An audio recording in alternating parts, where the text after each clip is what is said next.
On this episode of Hip Hop Movie Club, we explore the 2024 hip hop parody film, A Hip Hop Story. It's written, directed, and stars Affion Crockett, who plays a variety of hip hop acts from the beginning of hip hop history through the modern day.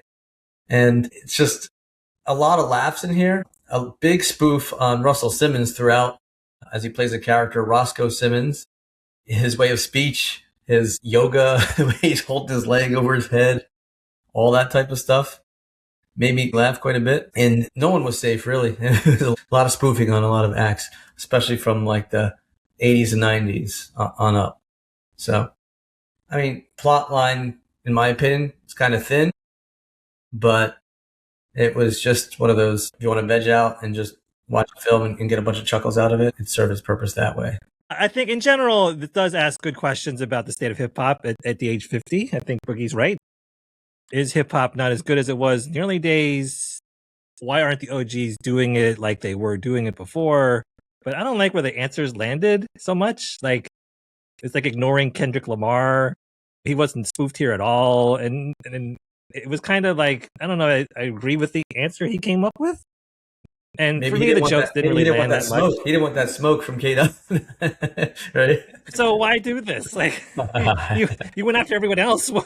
I know. And, interestingly, it didn't really go after LL. So I don't know. LL wasn't featured in it either. Yeah. No, I think the impressions were funnier than the jokes, and that's like not great for me. Like his Jay is great, no argument, and his Russell Simmons is also great, but. This as a film, I think this is better off as skits and sketches. Like a feature film did not hold for me. I agree. There was some parts where I'm laughing, but it was even slow at parts, and I'm like, okay, what are they trying to do here? Where's the overall message? There are parts where I was just like, oh man, like when they spoof like Will Smith as Fresh Prince, and just the title of he's like, parents just don't give a shit. I'm like, that's great.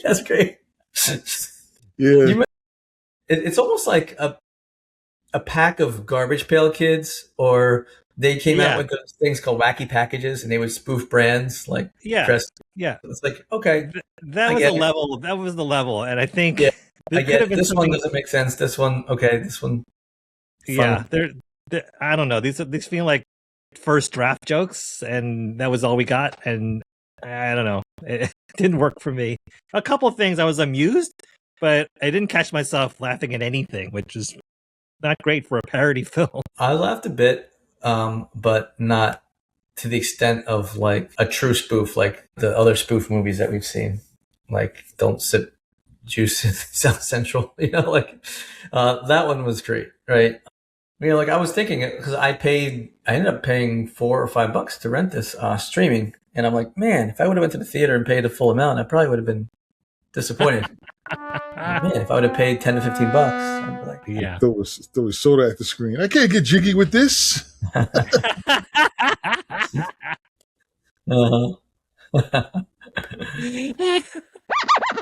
Here's one more thing that is on a more serious note. Russell Simmons got in a lot of trouble for sexual assault allegations, and that's not even in here at all. And so does parody spoofs kind of let this off the hook? I don't know. I don't know if I have the answer to that, but it's the elephant in the room. And when you pair that with like the way that women were portrayed in this film, like they were all kind of bitchy or like out and out bitchy. I don't know. It leaves something to be desired. I'm not sure why there weren't any positive women characters that I can remember. So yeah, I'm a little uncomfortable about it. Yeah, Queen Latifah and MC Light were portrayed as a little bit nasty. Yeah, for some reason. Yeah. Queen Latifah, like what? Latifah and MC Wright, they got lazy. Like, let's just change to the letters there. Let's change 2 letters. Like, right. Again, first draft jokes. Even Salt and Pepper had an attitude when they had to come over to the table and bring the salt and pepper. Yeah, that she had her period every week. Like, yeah, a little misogynistic. That's true. Like, what are we doing here? This is not jiggy at all. You guys want to go around and rate it, even though we know some of the ratings here. But Boogie, for A Hip Hop Story, would you bring this funky flick back or leave it in the vault? It's funny because I've actually said this before on other films. I'm gonna watch it one more time and chuck it in the vault. So in essence, bringing the Funky Food back for now. Okay. Bring Funky Food back with an asterisk. Yeah, you've done that. You've done that one before. Yeah. Okay. Got it all right? Shall I even ask? What do you do with this one? I'm going to leave this in the vault. Sorry, Affion. Yeah. I also will leave this one in the vault. Did get some laughs, but I'm good. I'm good with it. Thanks for playing the feud.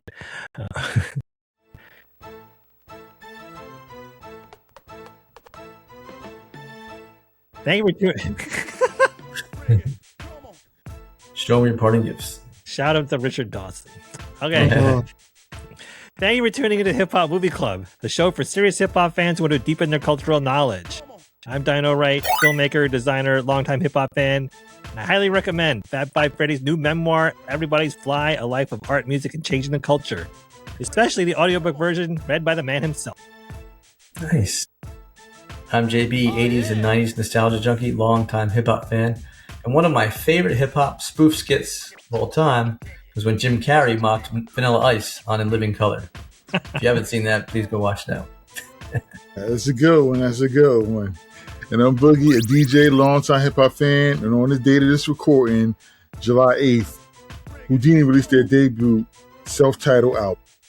Yes. Classic. Did that one have Freaks Come Out at Night on that one, you think? I think, no. Wait, Freaks Come Out at Night was on, was it the other one? The one after that. The one after that? Okay. Yeah.